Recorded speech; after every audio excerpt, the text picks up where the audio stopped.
সন্ধ্যার পর মেদিনীপুরের রাস্তায় ছোট বাচ্চাকে কাঁধে নিয়ে মোবাইলের টর্চ জ্বেলে অভিনব প্রতিবাদী মিছিলে সামিল হলেন সদ্য 2016 চাকরিহারা যোগ্য শিক্ষক শিক্ষিকারা। যোগ্য শিক্ষক শিক্ষাকর্মী ন্যায় বিচারের দাবিতে এই বিক্ষোভ মিছিল ও সমাবেশ বলে জানিয়েছেন তারা। প্রচারে যোগ্য শিক্ষক ও শিক্ষাকর্মী অধিকার মঞ্চ 2016 এই নামে একটি সংগঠনও তারা ইতিমধ্যে তৈরি করে ফেলেছেন। সন্ধ্যে 7টা নাগাদ মেদিনীপুর শহরের মেদিনীপুর কলেজ মাঠে জড়ো হয়ে এই সমস্ত শিক্ষক শিক্ষিকারা প্রতিবাদ মিছিল করেন রিং রোড ঘুরে এবং তারপরে তারা হাজির হন মেদিনীপুর শহরের জেলাশাসকের দপ্তরের সামনে তথা কালেক্টরেট মোড়ে। সেখানে লাইন দিয়ে দীর্ঘক্ষণ অবরোধ বিক্ষোভ করেন। বিক্ষোভ করে তাদের নিজেদের দাবি করেন, মাইকে নিজেদের দাবি প্রচার করে। তাদের দাবি, যতক্ষণ না পর্যন্ত আমাদের নিয়ে সঠিকভাবে রাজ্য সরকার তথ্য প্রকাশ করছে এবং আমাদের যোগ্যদের চাকরি ফিরিয়ে দিচ্ছে, ততক্ষণ পর্যন্ত এই আন্দোলন চলবে। আমরা আমাদের ন্যায্য দাবি পাওয়ার জন্য নেমেছি। ন্যায্য দাবি হচ্ছে কি, আমরা তো এখন মুখ্যমন্ত্রীর প্রতিশ্রুতিতেও আমরা বিশ্বাস করছি না। আগামী দিনে যেন আমাদের যোগ্যদের তালিকা সমেত যেন রিভিউ পিটিশনে সরকার, মধ্যশিক্ষা পর্ষদ এবং এসএসসি যায়, এটাই আমাদের বাঁচার একমাত্র রাস্তা। চোর মন্ত্রীদেরকে মাছিয়ে আমাদেরকে আজকে পথে নামালো কেন সরকার? তার জন্যই আমরা আজকে পথে নেমেছি। আমাদের এই আন্দোলন আজকে আমরা মোবাইলে ফ্ল্যাশ লাইট জ্বেলে সমস্ত পরিবার সমেত বাচ্চাদেরকে নিয়েও আমরা আজকে রাস্তায় নেমেছি, কারণ এটাই আমাদের আজকে অবস্থা। কারণ রুজি রোজগারের উপরে আমাদের আজকে টান পড়েছে, মাথার উপরে ছাদের উপরে টান পড়েছে, তাই আমরা পরিবার নিয়েই আজকে রাস্তায় নেমেছি। আমি ঝাড়গ্রাম ডাক্তারি সেবা ভারতী বিদ্যায়তনের শিক্ষিকা রসায়ন অঙ্কনা দাস।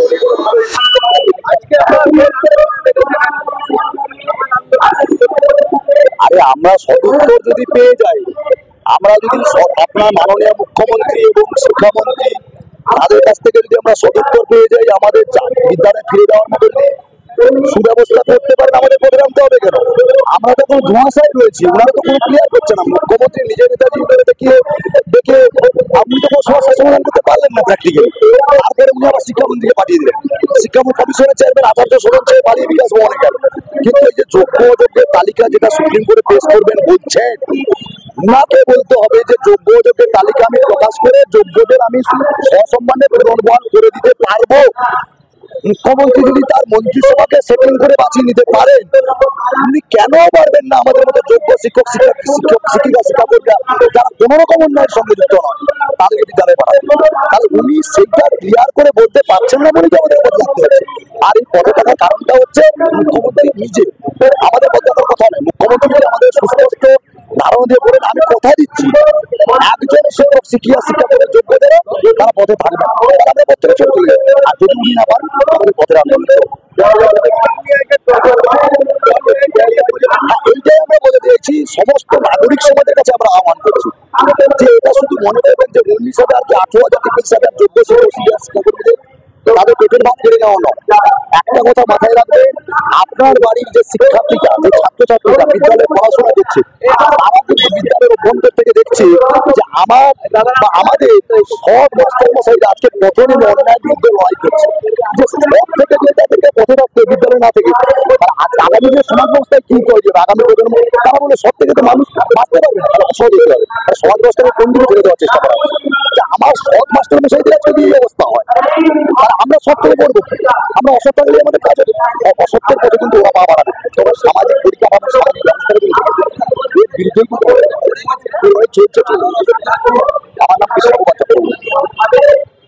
বেশিভাবে বঞ্চিত হবেন সমাজের যারা নিম্নবিত্ত, অসহায়, লাঞ্ছিত, পীড়িত শ্রেণীর মানুষ রয়েছেন। যে সমস্ত শ্রেণীর মানুষেরা সরকারি মাধ্যমকে, কি হসপিটাল কি স্কুল আপনারাই মাধ্যম হিসেবে বেছে নেন, সেখানে আপনাদের ছেলে মেয়েকে পড়তে পাঠান। আজকে এই যোগ্য শিক্ষক শিক্ষাকর্মীদের যদি চাকরি চলে যায়, আপনারা কিন্তু পথের দিশা হারিয়ে ফেলবেন।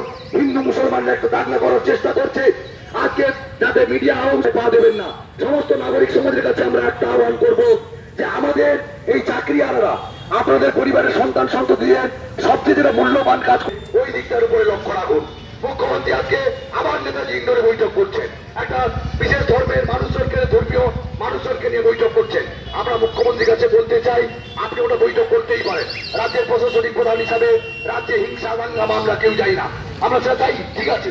কিন্তু আপনাকে সবচেয়ে যেটা বড় করে করতে হবে যে আজকে আমাদের যে চাকরি চলে গেছে, আপনার রাজ্যের যে মেধা মনন, এই মেধা মনন চুরি হওয়ার বিরুদ্ধে আপনাকে রুখে দাঁড়াতে হবে, আপনাকেই প্রমাণ করতে। আপনি বলছেন কাজ করতে গেলে দু একটা ভুল হয়, আপনি যে ভুল করেছেন অঙ্ক মানে খাতায় কোনো এখানে আপনার মধ্যে তার কথার মধ্যে আপনি বলেন আমি মানবিক মুখ্যমন্ত্রী, আপনার মধ্যে যদি ন্যূনতম মানবিকতা থেকে থাকে, আপনাকে অনুরোধ করবো যে মানবিকতার লেশ মাত্র যদি আপনার মতো থেকে থাকে, তাহলে যোগ্য শিক্ষক শিক্ষা কর্মীদের আপনার কাছে একটা কথা বলে দিতে চাই, আমরা যোগ্য শিক্ষক শিক্ষিকা শিক্ষাকর্মী যাকে আজকে সমাজে আপনি দাগিয়ে দেওয়ার চেষ্টা করেছেন ওরা অযোগ্য বলে, আপনি অবিলম্বে যোগ্যদের তালিকা প্রকাশ করুন এবং সেই যোগ্য তালিকার মধ্যে যেন একটা অযোগ্য না থাকে এটা আপনাকে দেখাতে হবে।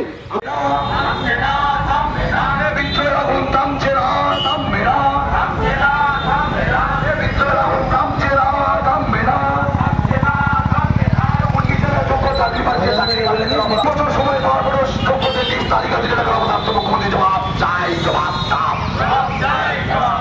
মুখ্যমন্ত্রী জবাব চাই, জবাব দাও,